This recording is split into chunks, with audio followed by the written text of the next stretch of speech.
Well, congratulations to all three of you. I know I speak for everyone in attendance. Our deep gratitude for the contributions that each of you make to the very special U.S.-India relationship. And in today's world, frankly, that relationship has never been more important. We figured that we would take advantage of having these three luminaries assembled to get some perspectives on some of the big topics that will drive the future of the relationship. And Arvind, I wanted to start with you. You are the leader of one of the globe's most iconic technology companies. We are living through a period of rapid technological change, and it's becoming very clear that part of bringing the full benefits of these technologies to society is going to require partnership between the private sector and the public sector. So what's your perspective? How do you and IBM look at technology collaborations with both the US government and the Indian government? Look, somebody, I think, used the phrase, maybe Harvard, it's not a zero-sum game. I think the mistake people make, and this is something I learned over the years, and by the way, in conversations with my good friend here, John Chambers, zero-sum game means you think it's a fixed pie. If I do something here, that leaves a smaller slice for everybody else. What you got to think about is, can you expand the size of the pie? Can you work together to make the market actually much bigger than it was? Now, your slice may be actually smaller as an angle, but it's a much bigger total amount of pie that you're getting, and your friend or partner is getting an equally bigger piece, and that's how you got to think about it. So when you say work with governments, I always think about, can India and the US work together to get more market share across the globe at large? By the way, maybe it's because I think about technology. Technology, when I started in my career, was less than $1 trillion globally. It's now between 5 and 6. I believe it'll be at 10 trillion before the end of the decade. So the question is, how do you participate together to win in that marketplace and stop thinking of a fixed mindset? I actually think that this is what most people fall into the trap, including some, not all governments, that it's a fixed pie. An incredibly valuable framing, ultimately a brighter future for the American people, a brighter future for the people of India, that those two things should ultimately be synergistic.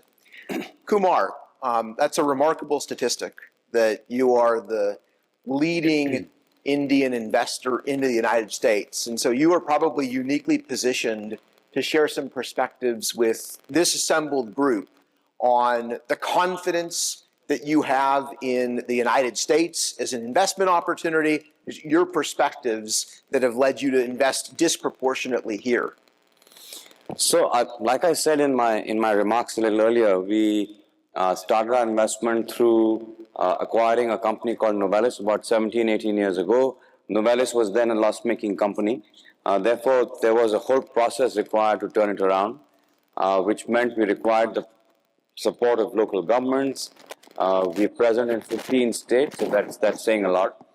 And I could feel the support being so solid and the commitment being so sort of complete in helping us, an Indian company, to turn around a very large company spread across the US, but which wasn't doing well, which was bleeding and needed help and support. And right from then to now, it's grown tremendously. Like I said, $18 billion in revenue. It's one of the star companies in our portfolio. And that kind of longitudinal experience is, I think, very representative of the kind of support that a government would give you or would not give you. 18 years is a long period of time.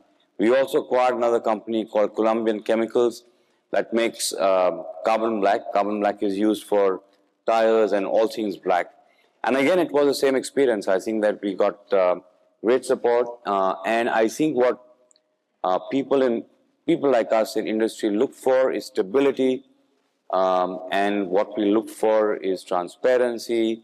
And I think that's those are factors that we find in great abundance here in the US, which makes it a very attractive destination for investment for us. Well, thank you for your optimism and for your confidence. Higashihara-san, you have led a profound transformation of Hitachi. I know a big part of that has been grounded in cross-border collaboration. Be interesting to hear your advice to the business leaders here about how to promote greater cooperation, collaboration amongst the United States, Japan, India, and ultimately extending to Australia, bringing to life the full value of the Quad. Yeah, that's a very good question. It is very difficult to combine all the members in the United States and Japan and India and all over the world. But at that time, I sometimes mentioned, go to the Hitachi's origin. Let me introduce a little bit about the Hitachi's origin. Hitachi was founded in 1910, but at that time, Hitachi was just a venture company in a small, tiny workshop. And since then, Hitachi has continued to grow to this day with upholding our corporate philosophy. That is a contribute to the society through the development of the superior original technology and the products. Contribute to society is the big keywords, right? As well as we also, the founding spirit consists of the harmony, sincerity, and the pioneering spirit. These, I have defined this corporate philosophy and the founding spirit and Hitachi's core mission and value, which form the part of the Hitachi group identity. Or everybody go back to the origin of Hitachi. And we established the origin park in Hitachi City, 150 kilometers from Tokyo. And this is we visited there. We can, learn a lot with the origin, philosophy origin. It is my way to, have a unity of the Hitachi group. Well, thank you for those perspectives. I think there is a widespread agreement that this Quad relationship is going to be increasingly important and impactful to the world. Arvind, I think we've actually set a record. I can't remember a panel that either of us, probably any of us in the room, have participated on in the last year where we are on to the fourth question and artificial intelligence has not yet come up. So let's break the streak here and delve in. AI is here. Agentic workforce applications proliferating, certainly seen that within IBM, within Deloitte, within so many of our organizations. And with that comes some level of automation of existing jobs. Just your perspectives on the future of work, upskilling, reskilling, because that conversation is front and center economically and politically across both the US and India right now. Look, so let's begin with the positive. I make a prediction with 100% certainty. At the end of the day, the total number of jobs because of artificial intelligence will increase. If you take a big macroeconomic perspective, do more productive companies and nations gain market share or lose market share? Always, they gain. If they gain, they're going to need more people to go service all of the demand that comes from being more productive. Is AI a great tool for improving productivity? Absolutely. Let me add a second dimension to it. In most of the countries that we work in, population is declining. So if you do not have technologies that can augment humans, we will have another problem on our hands. This is, by the way, across. Japan looks at hitting about 50% by the end of the century, and they acknowledge it.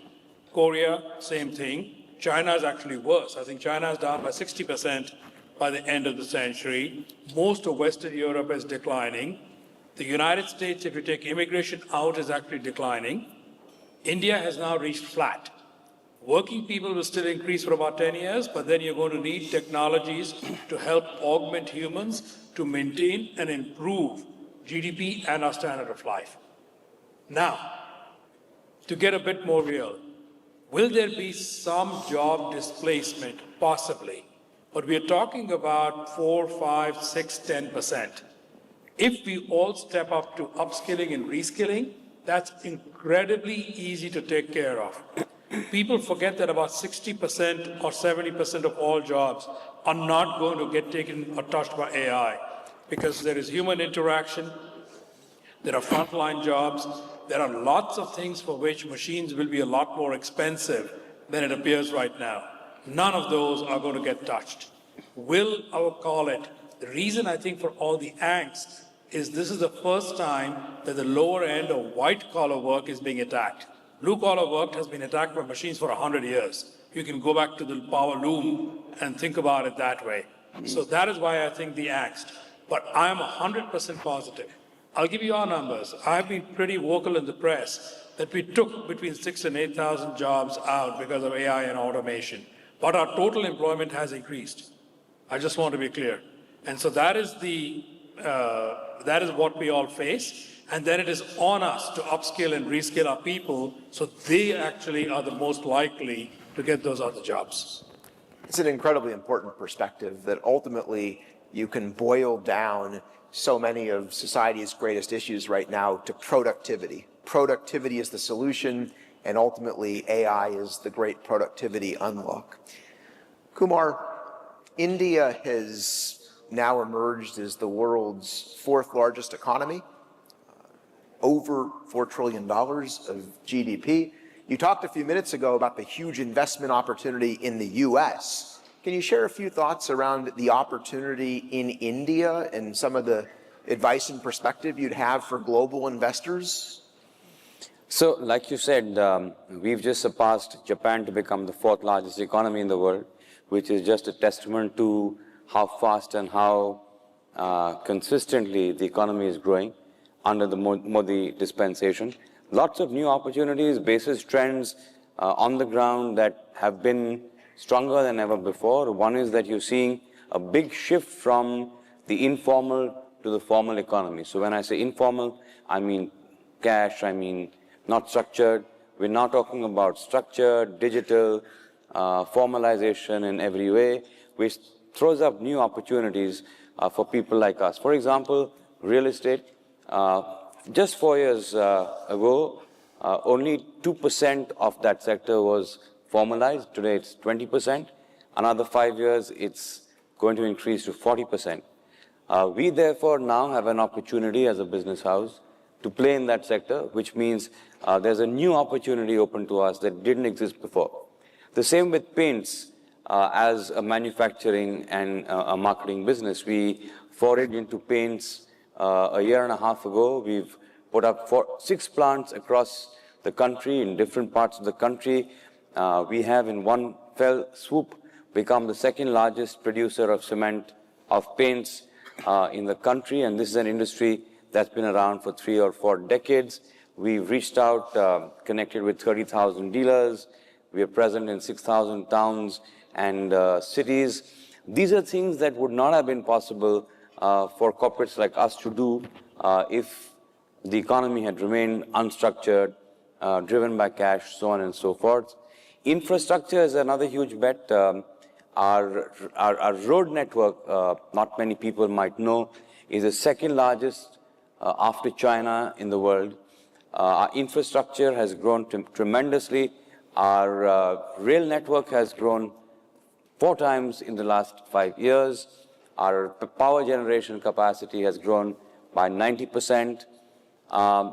So the whole cascade of growth in infrastructure, building materials, for example, steel, cement, aluminium, all of these are going to see much larger waves of demand coming in. EV, the Indian government wants to have half of its power generation through alternative renewables in the coming future, and which means a whole new set of opportunities. You've got batteries, wafers, cells, new metals like copper.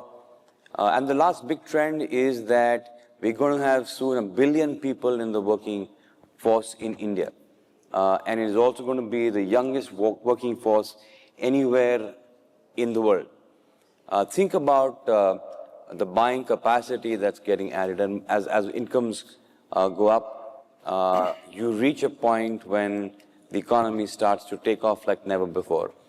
So the opportunities are huge, and I think that the government has its act together in terms of, like I said, consistency in policy for India as well, and they're very open and welcoming of foreign investment.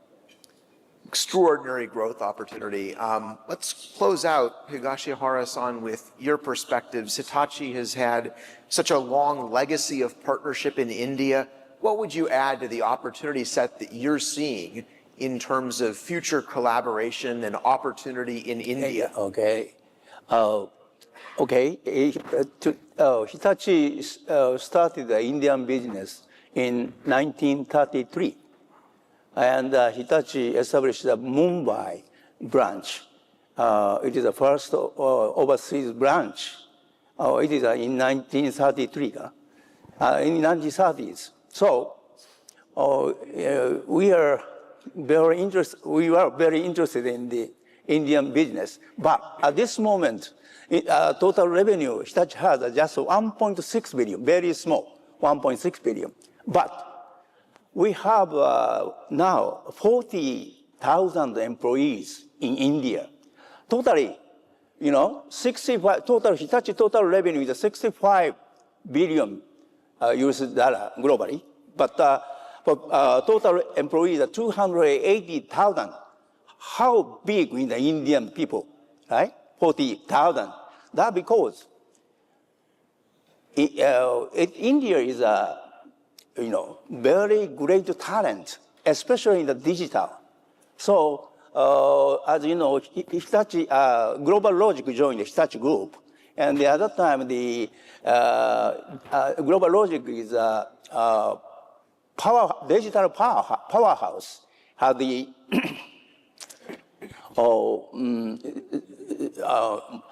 most, advanced engineering facility in India. So I'd like to expand this digital member in Asia, in India. But in addition to that, I'm concerned about how to expand the infrastructure, especially I'm concerned about the energy sector. Hitachi Energy has one of the biggest transformer factory in India. And we can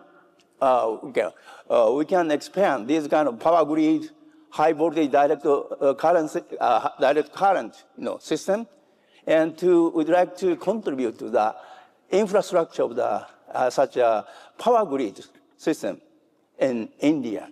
And together with such kind of digital technology, and now I mentioned Hitachi promote a social innovation business.